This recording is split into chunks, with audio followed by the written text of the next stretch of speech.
Well, good morning, good afternoon, good evening, depending on where you are, what time it is, what you're doing, etc.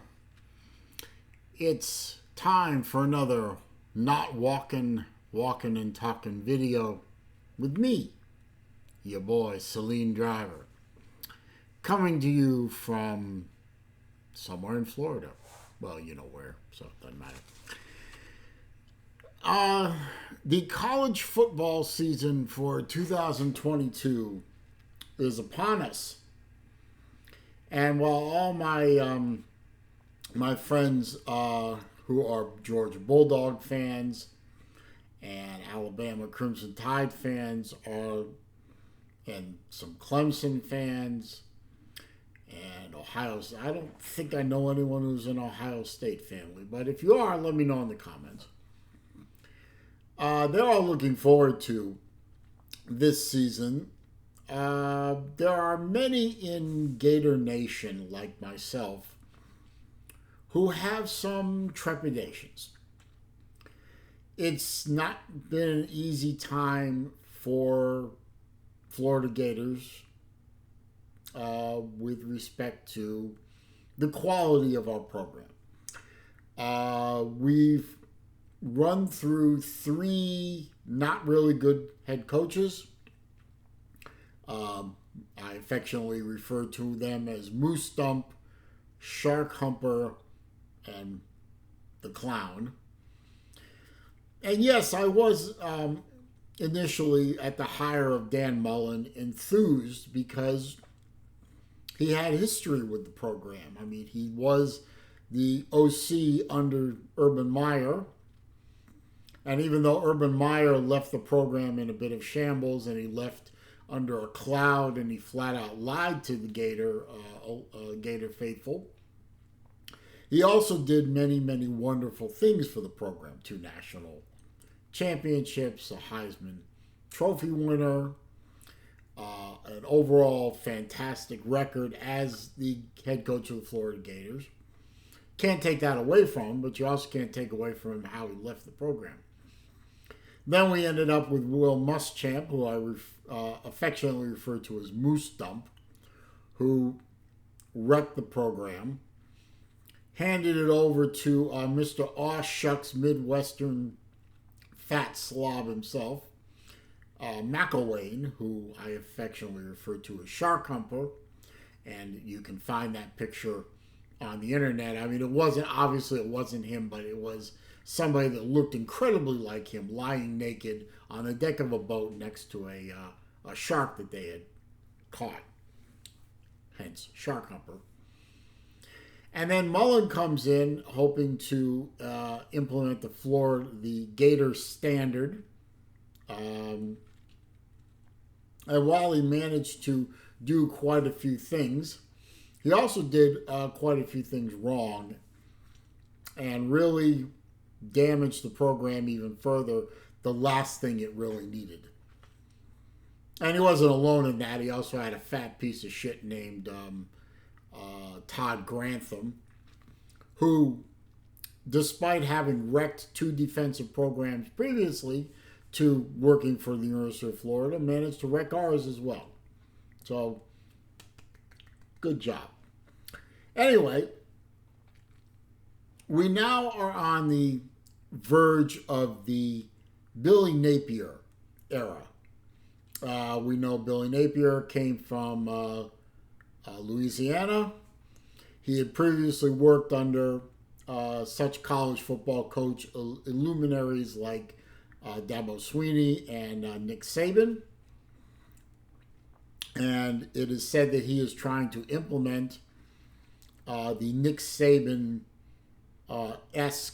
process in Gainesville. I certainly hope so. I do have a level of enthusiasm for him, mostly because his name isn't Dan Mullen. And mostly because it looks like, for the first time in a few years, the Florida Gators are going to play defense for once. Something that hasn't happened in a while, which is doubly tragic because Florida was always known for producing defensive teams, good defenses. I mean, we were DBU for many, many years. Yes, I can already hear the arguments in the comments. LSU is DBU, Miami is DBU, Florida State is... No, fuck you all. Florida is or was DBU. And God willing, we will be again.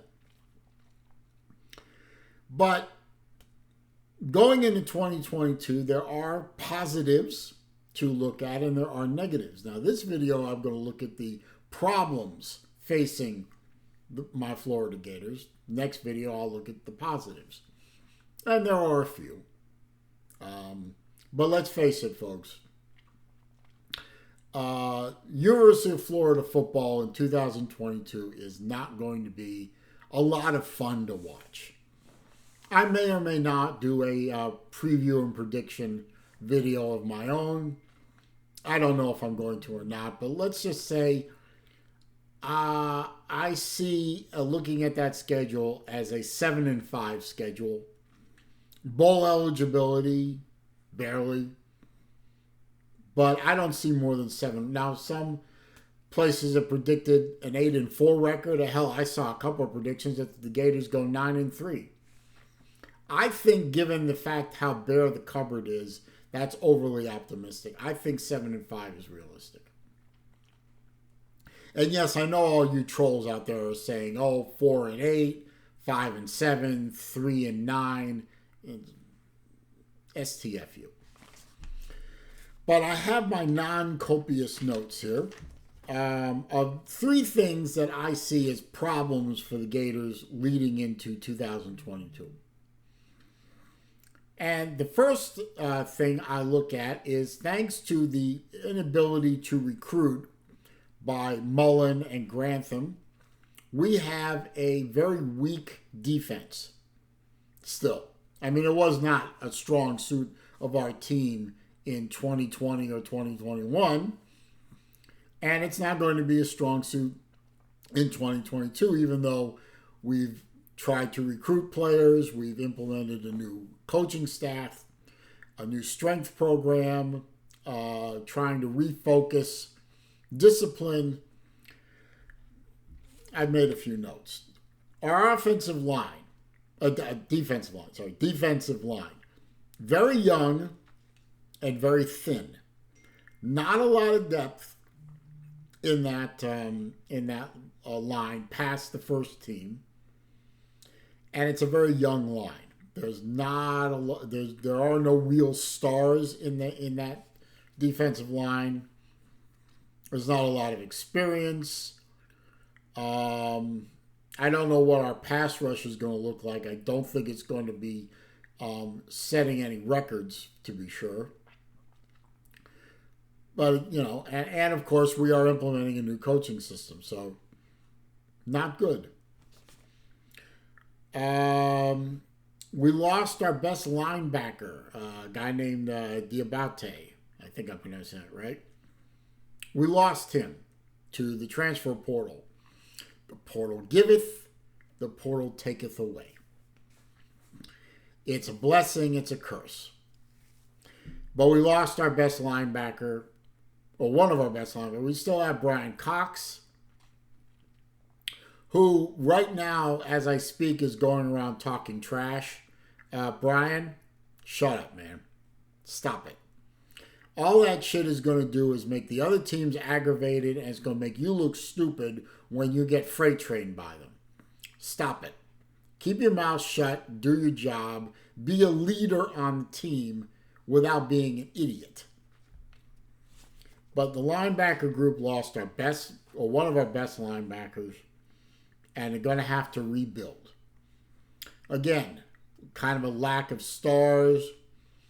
There's leadership with Brian Cox, to be sure. But one man does not a team make. I mean, there are 10 other guys out there. And the secondary is relatively untested. Now, there are athletes back there. Well, let's not forget, we are recruiting in the state of Florida. We can get athletes. We're not getting the best athletes. They're going to Georgia. They're going to Alabama. Some of them are going to Miami, going to Clemson. And that's Mullen's fault, in my opinion. I blame that on Mullen. But we're going to have to rebuild the secondary. So defense is an issue still. Although I'm hopeful for the defense because no Todd Grantham. We fired him. He's gone. Ha ha. I was so happy when that happened. You have no idea. Second bullet point I have of the three is Richardson and who he's going to throw to. We have our starting quarterback. It's Anthony Richardson, formerly known as AR-15.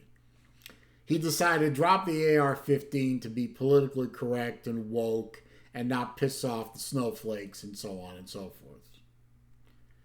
Idiot. Anyway, he's a good quarterback. He's relatively untested in his freshman year. He'll need to step up his game, obviously. But I think he has the tools, given the right coaching and the right scheme, to be a pretty damn good QB. The problem is who's he going to throw to? We lost all our best receivers either to graduation or the transfer portal. So that receiver room is untested. Hopefully he can find somebody to throw to. Because tucking the ball and running for AR-15 is going to expose him to a beating. The offensive line we have is pretty good. Could be better.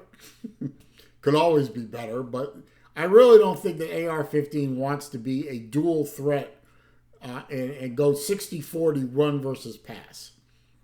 So he's got the skills, I believe, and his coaches believe, but he's got to find some people to throw to. So hopefully that happens. But right now that I put as a negative for the Florida Gators. And finally, my third bullet point is recruiting. Napier needs to be recruiting now. Recruit, recruit, recruit. Build a wall around the state of Florida to at least keep Georgia, Alabama, Clemson, Texas A&M, all the Ohio State, all those guys, keep them as much out of Florida as you can. Now, he did manage to beat Florida beat Florida State last year. So in the recruiting war, Florida versus Florida State, we have that going for us, as little or as much as that will make a difference. But you got a guy down in Miami who's making a lot of noise, and deservedly so, and they're not going to be bad. They're going to probably be better than Florida for a little while, which doesn't make me very happy, but makes some of my Miami friends, like old Slim, happy. So he's got to recruit against Florida State. He's got to recruit against Miami. Now, the 2023 class is looking certainly a lot better than the 2022 class. And it's looking like it won't be a bad class at all. I mean, he couldn't do anything in 2022. By the time we hired him, it was too late. So Napier has to hit the ground hard, hit it running. Hell, he needs to run a very fast marathon to build Florida's reputation and recruit. Now, it doesn't hurt us in Florida that we just opened up new facilities that are some of the best in the country. And he has a reputation for success at the levels he's coached so far. He needs to win some games. He's not going to win all of them, obviously. I've already said I think he's going 7-5. But even in the 5 losses, he needs to make sure Florida is credible and competitive. He can't be blown out by Georgia. He can't be blown out by Utah. He can't be blown out at all in any game. He needs to keep the games as close and competitive as possible to say, see, we're on the verge. He needs to be able to walk into somebody's living room and say, Yeah, 2022 was hard. It wasn't great. But we're on the verge. We're a national reputation school. We have great facilities. And come be a part of something great. Come help rebuild Gator Nation. That's what's got to happen. Defense, big negative. Who's Richardson going to throw to? Big negative. And recruiting, big negative in my eyes. These are things that Napier has to correct quickly. Or 2023 is going to be as bad as 2022. And 2022 is not going to be good. So that's the way I see it right now for the negatives for the Florida Gators. And, you know, I mean, I have been a Florida Gator fan since before most of the folks that are watching this video have been watching college football. I bleed this stuff. I love Florida Gator football. But I'm also an honest fan. I mean, I'm not going to disbelieve what my lion eyes see. This is not going to be a fun year to be a Gator fan, but I will ride and die for this team and this program.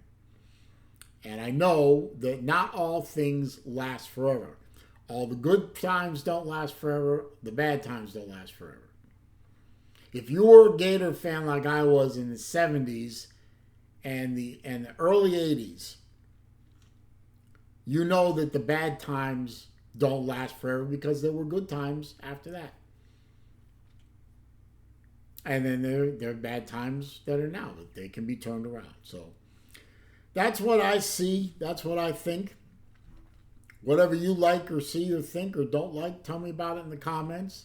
Like, share, subscribe, all that good stuff. And I am Celine Driver, your boy. Bleeding orange and blue like I always do, and I am out.